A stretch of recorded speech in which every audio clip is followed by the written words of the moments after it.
آج ہم ایک ایسے موضوع کی گہرائی میں اتر رہے ہیں جو اکثر آپ کہہ سکتی ہیں بہت حساس سمجھا جاتا ہے، لیکن تاریخی اور علمی لحاظ سے یہ انتہائی دلچسپ بھی ہے، یعنی قرآن کے متن کی تاریخ۔ جی بالکل۔ اور خاص طور پر ہم اس بات پر غور کریں گے کہ ابتدائی اسلامی صدیوں میں قرآن کو جمع کرنے پر کیا بحثیں ہوئیں، اس میں ممکنہ تبدیلی کے خدشات اور مختلف طریقوں سے پڑھنے یعنی قراتوں پر کیا گفتگو ہوتی تھی۔ بالکل، اور ہماری یہ گفتگو جو ہے یہ بنیادی طور پر علمی تحقیق پر مبنی ہے۔ اس میں ایک اہم حوالہ 9ویں صدی عیسوی کے ایک عالم ہیں احمد بن محمد السیاری۔ ان کی کتاب ہے کتاب القراءت۔ اچھا، السیاری کی کتاب؟ جی، یہ ایک ایسی کتاب ہے جو کافی عرصے تک آپ کہہ لیں منظر عام سے غائب رہی، اور حال ہی میں اس پر زیادہ توجہ دی گئی ہے۔ یہ ابتدائی اسلامی فکر کے کچھ ایسے پہلوؤں کو سامنے لاتی ہے جن پر عام طور پر بات نہیں ہوتی۔ تو ہمارا مقصد آج کوئی حتمی مستند تاریخی بیانیہ قائم کرنا نہیں ہے نا؟ نہیں، بالکل نہیں۔ بلکہ یہ سمجھنا ہے کہ خود اسلام کے اندر ابتدائی دور میں قرآن کے متن کی تاریخ کو کیسے دیکھا جا رہا تھا، کیا سوالات تھے جو اٹھائے جا رہے تھے۔ ہم کوشش کریں گے کہ ان پیچیدہ بحثوں کو ذرا آسان فہم انداز میں پیش کریں تاکہ صرف سنی سنائی باتوں سے آگے بڑھ کر ایک نیوئنسڈ تصویر سامنے آ سکے۔ جی، بہت مناسب۔ تو آئیے سب سے پہلے اس تصور کو دیکھتے ہیں کہ مقدس کتابوں میں تبدیلی یا تحریف ہو سکتی ہے۔ خود قرآن میں پچھلی کتابوں کا ذکر ہے، تورات اور انجیل کا، اور یہ بتایا گیا ہے کہ ان کی پیروی کرنے والوں نے ان میں کچھ رد و بدل کیا۔ اچھا، کن آیات میں؟ جی، کئی آیات ہیں جو اس طرف اشارہ کرتی ہیں، جیسے سورۃ البقرہ کی آیت 75 یا آل عمران کی آیت 78۔ تو کیا یہ تصور صرف قرآن تک محدود تھا یا اس زمانے کے دیگر مذہبی گروہوں میں بھی تھا؟ ذرائع میں معنویت، مسیحیت، یہودیت کا ذکر ملتا ہے۔ جی ہاں، یہ خیال جو تھا یہ اس دور کے مذہبی ماحول کا آپ کہہ لیں ایک حصہ تھا۔ مثال کے طور پر معنویت، جو ایک قدیم مذہب تھا، ان کا یہ عقیدہ تھا کہ اگر پیغمبر خود اپنی کتاب نہ لکھوائیں تو پیروکار اس میں تبدیلی کر سکتے ہیں۔ اچھا۔ اور دلچسپ بات یہ ہے کہ قرآن کو لکھنے اور جمع کرنے کی ضرورت شاید اسی خدشے کے پیش نظر بھی محسوس کی گئی ہو کہ متن کو محفوظ رکھا جائے اور اس میں کسی قسم کی تبدیلی نہ آ سکے۔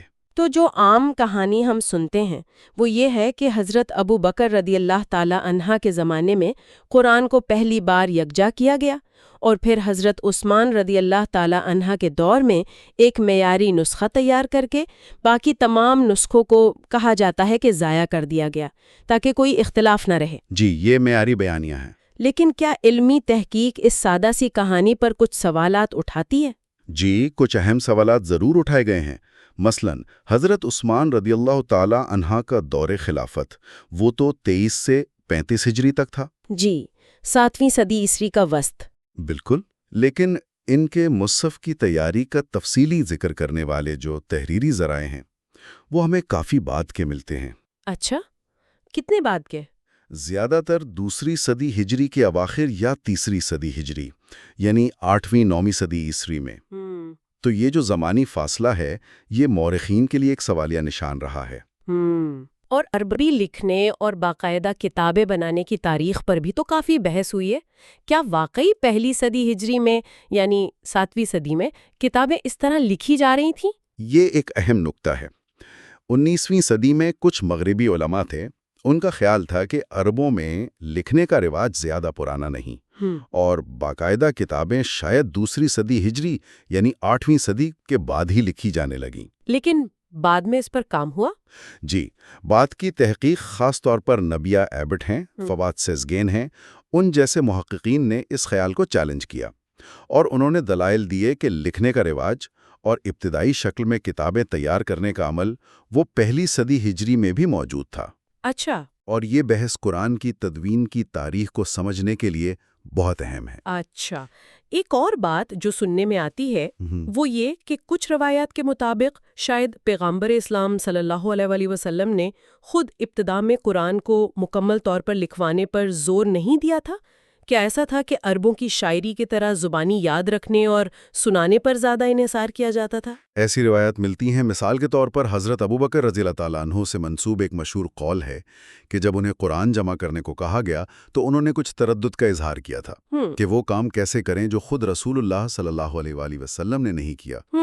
اس سے یہ تاثر ملتا ہے کہ شاید متن کو ابتدا میں ایک حد تک لچکدار یا سیال حالت میں رکھنے کی کوئی وجہ تھی۔ اور کیا ایسی روایات بھی ہیں جو متن کے مکمل ہونے پر ہی سوال اٹھاتی ہوں؟ جی ہاں، کچھ ایسی روایات بھی ہیں جو متنازع سمجھی جاتی ہیں لیکن ابتدائی ذرائع میں موجود ہیں۔ مثلا حضرت عبداللہ بن عمر رضی اللہ تعالیٰ عنہ سے منسوب قول نقل کیا جاتا ہے جس کا مفہوم کچھ یوں ہے کہ کوئی یہ دعویٰ نہ کرے کہ اس کے پاس پورا قرآن ہے۔ اچھا، کیوں؟ کیونکہ ان کے مطابق قرآن کا کچھ حصہ ضائع ہو چکا ہے۔ اوہ! اگرچہ ان روایت کی تشریح مختلف طریقوں سے کی جاتی ہے، لیکن یہ ظاہر کرتی ہیں کہ متن کی کاملیت اور تدوین پر ابتدائی دور میں کچھ نہ کچھ سوالات یا خدشات موجود تھے۔ تو یہاں یہ بات واضح ہوتی ہے کہ عثمانی مصحف کے معیاری قرار دیے جانے کے بعد بھی متن سے متعلق تمام بحثیں ختم نہیں ہوئیں۔ خاص طور پر بنو امیہ کا دور جو ہے تقریباً 661 سے 750 عیسوی تک، ان کا کیا کردار رہا؟ کچھ محققین تو یہ بھی کہتے ہیں کہ قرآن کی حتمی شکل شاید اسی دور میں مکمل ہوئی۔ جی، بنو امیہ کا دور اس حوالے سے بہت اہم ہے۔ کچھ اموی گورنرز کا نام خاص طور پر لیا جاتا ہے، مثلاً عبید اللہ بن زیاد جو عراق کے گورنر تھے۔ جی، ان کے بارے میں بعض روایت میں آتا ہے کہ انہوں نے مصحف میں کچھ اضافے کروائیں، اگرچہ یہ واضح نہیں کہ یہ اضافے کس قسم کے تھے۔ 2000 حرف کا ذکر ملتا ہے، اب وہ حرف ہیں یا الفاظ یہ مبہم ہے۔ اور حجاج بن یوسف، ان کا نام تو بہت ہی زیادہ آتا ہے، وہ بھی عراق کے بہت طاقتور گورنر تھے۔ حجاج بن یوسف کا کردار تو بہت ہی مرکزی مانا جاتا ہے۔ کہا جاتا ہے کہ انہوں نے قرآن کے متن میں پائی جانے والی مختلف قراتیں یعنی پڑھنے کے طریقے ان کو کم کرنے کی کوشش کی۔ اچھا، صورتوں کی ترتیب کو منظم کیا اور سب سے اہم عربی رسم الخط میں اعراب یعنی زبر زیر پیش جی اور نکات کا اضافہ کروایا۔ نقطے بھی؟ جی، نقطے بھی، تاکہ پڑھنے میں آسانیاں پیدا ہوں اور غلطیوں کا امکان کم ہو۔ یہ تو بہت بڑی تبدیلی ہوئی ہوگی۔ یقیناً، اور یہ بھی کہا جاتا ہے کہ انہوں نے حضرت عثمان رضی اللہ تعالیٰ عنہ کے تیار کردہ نسخوں کے علاوہ دیگر نسخوں کو ختم کروانے میں سختی سے کام لیا۔ بعض روایات میں ان پر متن میں تبدیلیاں کرنے کا الزام بھی لگایا گیا ہے۔ یہ تو واقعی بہت اہم تبدیلیاں ہیں، خاص طور پر اعراب اور نکات کا اضافہ۔ اس نے تو متن کو ایک طرح سے آپ کہہ لیں فکس کرنے میں مدد دی ہوگی۔ بالکل۔ کیا خود اموی خلفاء کا بھی کوئی کردار بتایا جاتا ہے اس میں؟ خلیفہ عبد الملک بن مروان، جن کے دور میں حجاج گورنر تھے، ان کا ایک قول نقل کیا جاتا ہے کہ انہوں نے قرآن جمع کیا، جمعۃ القرآن۔ اچھا، جمع کیا، اس کا کیا مطلب ہو سکتا ہے؟ اب اس جمع کرنے سے مراد زبانی یاد کرنا بھی ہو سکتا ہے اور تدوین یا نظر ثانی کرنا بھی ہو سکتا ہے، لیکن ان کے گورنروں کی سرگرمیوں کو دیکھتے ہوئے یہ امکان نظر انداز نہیں کیا جا سکتا کہ ان کے دور میں قرآن کے متن کو مزید معیاری بنانے اور سرکاری طور پر نافذ کرنے کی کوششیں ہوئیں۔ اور اسی دور کی ایک ٹھوس شہادت بھی تو ہے، یروشلم میں قبۃ الصخرہ، ڈوم آف دا راک، اس عمارت پر کندہ قرآنی آیات ہیں جو 72 ہجری یعنی 692 عیسوی کی ہیں۔ بالکل بالکل، یہ تو ایک طرح سے تاریخ میں درج ثبوت ہے نا؟ جی ہاں، یہ کتبے بہت اہم ہیں۔ یہ ہمیں بتاتے ہیں کہ 7ویں صدی عیسوی کے اواخر تک قرآن کی مخصوص آیات کا متن کس شکل میں موجود تھا اور اسے عوامی سطح پر استعمال کیا جا رہا تھا۔ کون سی آیات ہیں وہاں؟ ان کتبوں میں سورۃ الاخلاص اور قرآن کی دیگر آیات کندہ ہیں جو بڑی حد تک آج کے مصحف سے مطابقت رکھتی ہیں، تو یہ قرآن کی متنی تاریخ کا ایک اہم سنگ میل ہے۔ اچھا، اب اگر ہم امامی شیعہ نقطہ نظر کی طرف آئیں تو کیا وہاں قرآن کے متن کی تاریخ کو مختلف انداز سے دیکھا جاتا رہا ہے؟ ابتدائی شیعہ روایت میں خاص طور پر 10ویں صدی عیسوی سے پہلے یہ خیال کافی عام تھا کہ حضرت عثمان رضی اللہ کے دور میں جو مصحف تیار کیا گیا وہ شاید مکمل نہیں ہے یا اس میں سے کچھ چیزیں نکال دی گئی ہیں۔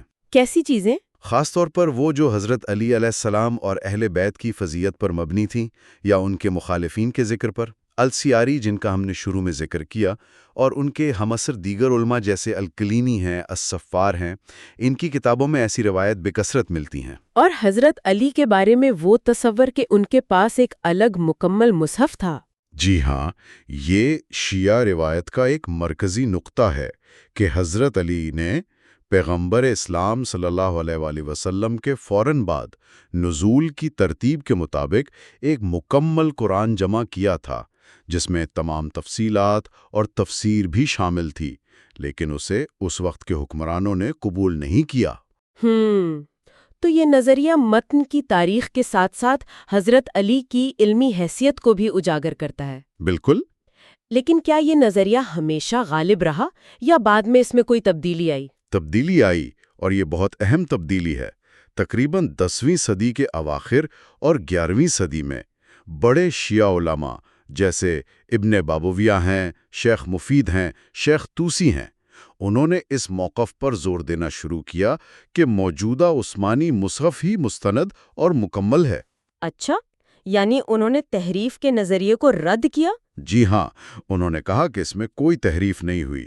انہوں نے تحریف کے جو پرانے نظریات تھے ان کو رد کیا یا ان کی شدت کو کم کرنے کی کوشش کی، اور یہ موقف بعد میں آنے والے اکثر شیعہ علماء کے لیے معیاری بن گیا۔ مگر 19ویں صدی میں ایک بڑے عالم ہوئے، النوری طبرسی۔ انہوں نے فصل الخطاب نامی کتاب لکھ کر تحریف کے نظریے کو دوبارہ زندہ کر دیا، جس پر بہت تنازع ہوا۔ جی بالکل۔ النوری طبرسی نے اپنی کتاب میں وہ تمام پرانی روایات جمع کر دیں جو متن میں کمی یا تبدیلی کی طرف اشارہ کرتی تھیں۔ اس کتاب نے شیعہ اور سنی دونوں حلقوں میں شدید رد عمل پیدا کیا، اور آج تک اس پر بحث ہوتی ہے۔ اور یہیں السیاری کی کتاب دوبارہ سامنے آئی۔ دلچسپ بات یہ ہے کہ النوری نے اپنی کتاب میں السیاری کی کتاب القراءت سے بھی بہت سی روایات نقل کی، جس کی وجہ سے السیاری کی کتاب بھی دوبارہ علمی دنیا کی توجہ میں آئی۔ تو آئیے اب السیاری اور ان کی کتاب القراءت پر زیادہ تفصیل سے بات کرتے ہیں۔ یہ السیاری کون تھے اور ان کی کتاب اتنی اہم کیوں سمجھی جاتی ہے؟ احمد بن محمد السیاری یہ 9ویں صدی عیسوی یعنی 3ری صدی ہجری کے امامی شیعہ عالم تھے، حدیث بیان کرنے والے تھے۔ ان کی شخصیت شیعہ علمی حلقوں میں بھی متنازع رہی ہے۔ اچھا، کس وجہ سے؟ کچھ ماہرین رجال ہیں، یعنی حدیث کے راویوں پر تحقیق کرنے والے علماء، انہوں نے ان پر غلو کا الزام لگایا ہے۔ غلو یعنی عقائد میں مبالغہ آرائی؟ جی بالکل، عقائد میں مبالغہ آرائی۔ تاہم وہ ایک اہم راوی سمجھے جاتے ہیں جنہوں نے اس دور کی بہت سی روایات کو محفوظ رکھا۔ اور ان کی کتاب، جسے کتاب القراءات یا کتاب التنزیل و تحریف بھی کہا جاتا ہے، یہ کتاب بنیادی طور پر شیعہ ائمہ سے منسوب مختلف قرآنی قراتوں کا مجموعہ ہے۔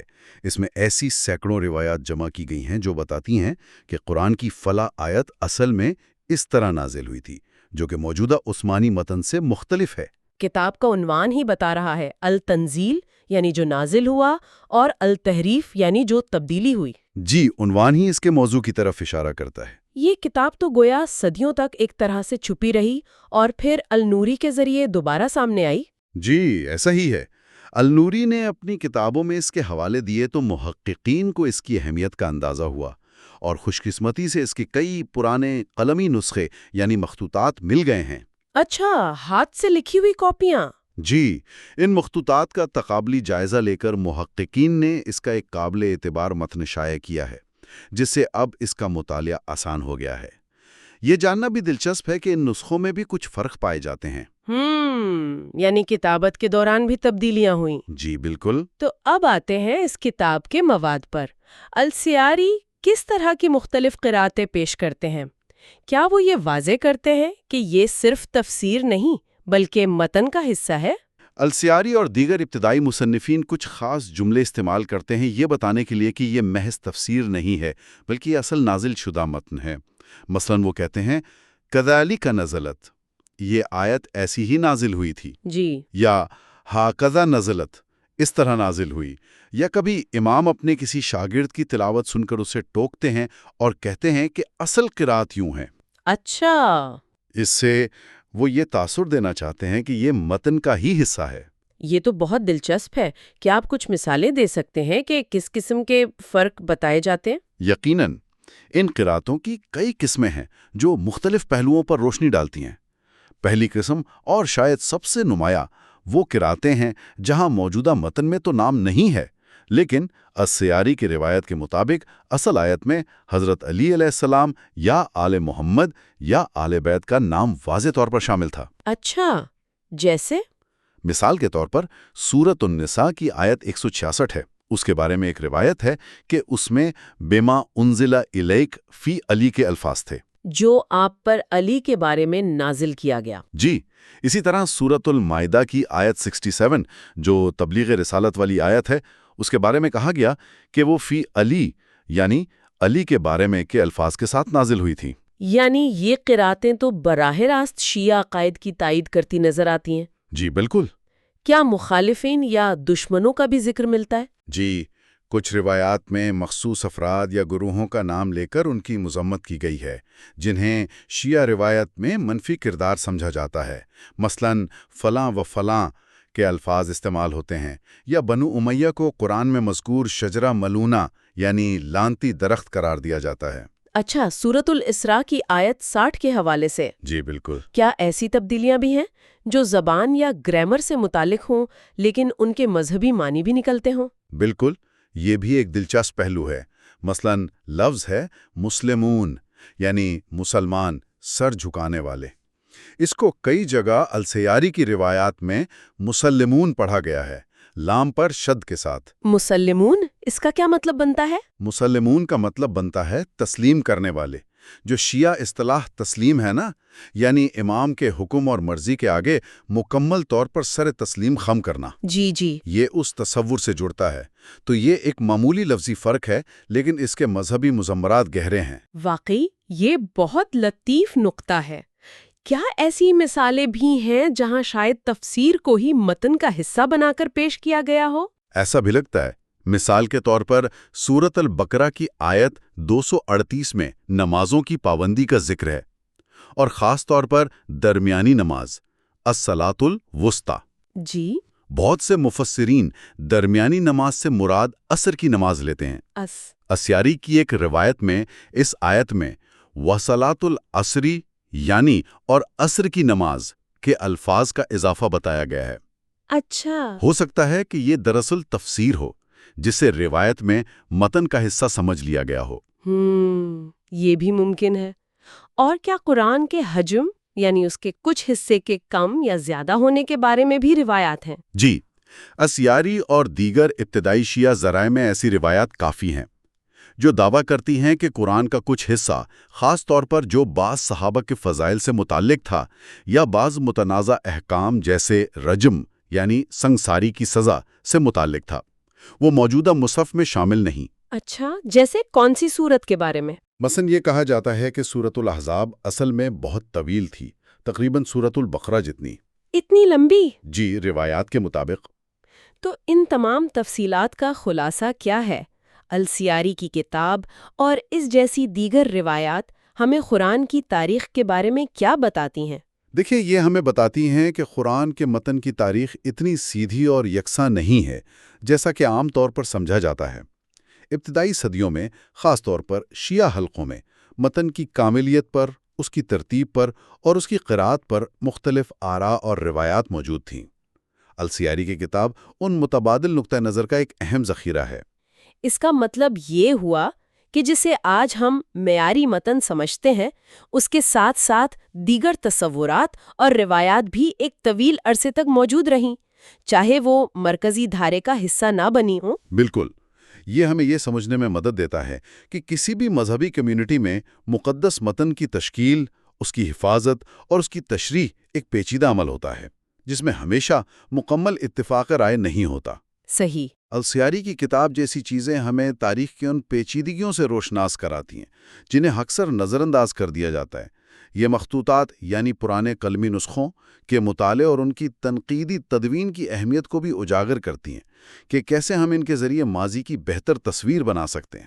تو آخر میں ہمارے سننے والوں کے لیے سوچنے کی بات یہ ہے کہ السیاری کی کتاب القرات جیسی کتابوں کا محض وجود ہی اس خیال کو چیلنج کرتا ہے کہ قرآن کی تاریخ شروع سے ہی بالکل یکساں اور متفقہ تھی۔ یہ ہمیں دعوت دیتا ہے کہ ہم غور کریں کہ مذہبی کمیونٹیز اپنی مقدس کتابوں کو کیسے محفوظ رکھتی ہیں، ان کی تشریح کیسے کرتی ہیں اور کبھی کبھی ان پر اختلاف کیسے کرتی ہیں۔ جی بالکل، یہ بھی سوچنے کی بات ہے کہ وقت کے ساتھ ساتھ تاریخی یادداشت کیسے بنتی ہے اور کیسے بدلتی ہے۔ ان متبادل قراتوں کا، چاہے وہ مرکزی دھارے سے الگ تھلگ ہی کیوں نہ رہیں، صدیوں تک موجود رہنا، یہ ابتدائی اسلام میں متن، اتھارٹی اور کمیونٹی کے درمیان تعلقات کی کس پیچیدہ کہانی کی طرف اشارہ کرتا ہے؟